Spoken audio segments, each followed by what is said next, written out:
Well, Merry Christmas, everybody. Merry Christmas. And welcome to episode 3 of Random Rocks, and also day 10 of the day 12 Days of Christmas.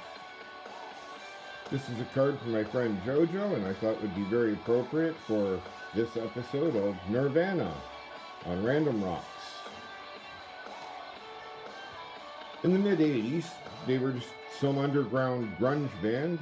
Grunge was a new term used in Seattle at the time. It was a new music movement happening, with a bunch of young guys just doing as they pleased.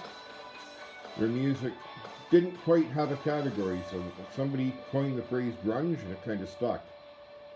And these guys were really good in the live scene on Seattle. They were there all the time, and they were one of the most famous bands at the time when it came to the underground world in Seattle. And then by '89, they were ready to do a record. So they went into the studio. It was a different band at the time, too. There was, as you can see here, there was well, maybe you can't. There was a four band at the time, four members in the band at the time. The later members weren't yet on this album. They're on the next one, though.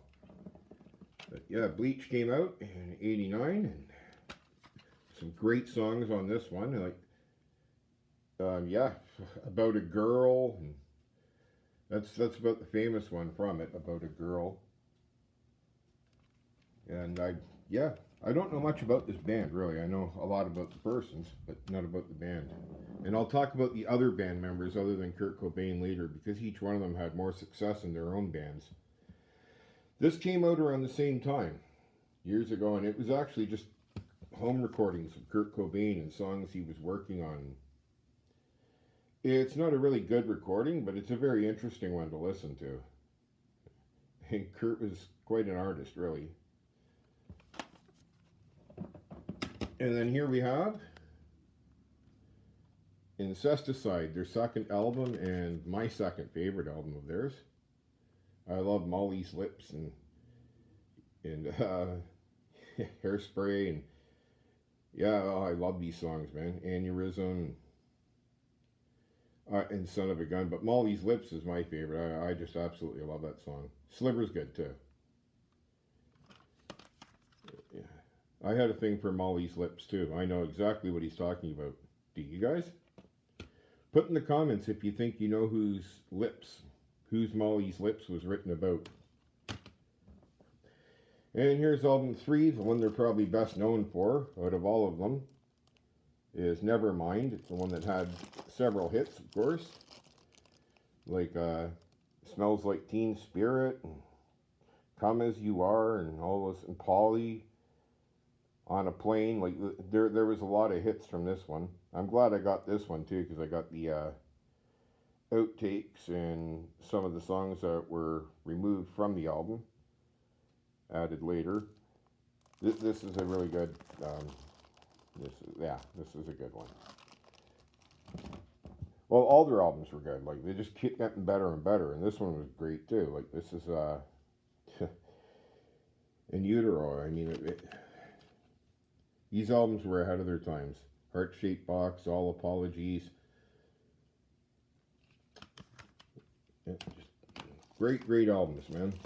It's too bad they didn't get a chance to do more. It's too bad he died in 1994 when he killed himself or was murdered. I'll leave that up to you. I'm not going to give you my opinion. I urge you all to check in my playlist and look for episode 3 of Random Rocks. You'll get more on Kurt Cobain, Nirvana, certain songs that you won't get from the albums, and a lot about this right here. The Priest, they called him, with William S. Burroughs and Kurt Cobain. And the reason I do this is because this is all about a junkie priest at Christmas time. And there will be so much more on William S. Burroughs in the playlist if you check it out. Documentaries and poems and all kinds of stuff. You may know him. He's the guy that wrote The Naked Lunch. If anybody's ever heard of that book, The Naked Lunch. That was William S. Burroughs, everybody. And this, I will put this song that they did together also in the playlist. So I urge you all to check that out. It's going to be a very interesting listen.